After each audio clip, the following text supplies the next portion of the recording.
श्रीमहालक्ष्माष्टकम्।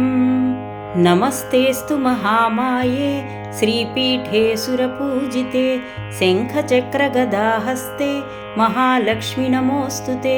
नमस्ते गरुडारूढे कोलासुरभयङ्करी सर्वपापहरे देवी महालक्ष्मि नमोऽस्तु ते।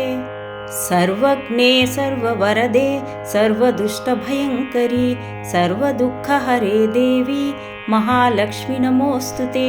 सिद्धिबुद्धिप्रदे देवी भुक्तिमुक्तिप्रदायिनी मन्त्रमूर्ते सदा देवी महालक्ष्मि नमोऽस्तु ते। आद्यन्तरहिते देवी आदिशक्ति महेश्वरी योगज्ञे योगसम्भूते महालक्ष्मि नमोऽस्तु ते।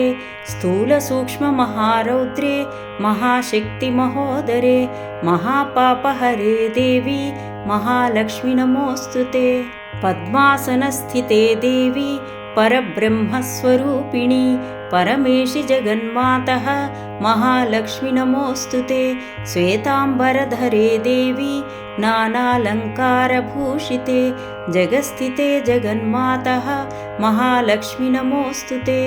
महालक्ष्माष्टकं स्तोत्रं यः पठेत् भक्तिमान् नरः सर्वसिद्धिमवाप्नोति राज्यं प्राप्नोति सर्वदा।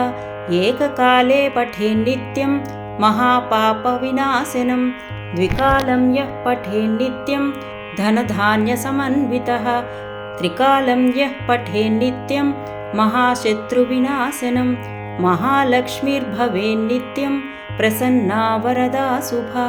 इति श्री महालक्ष्माष्टकस्तोत्रं सम्पूर्णम्।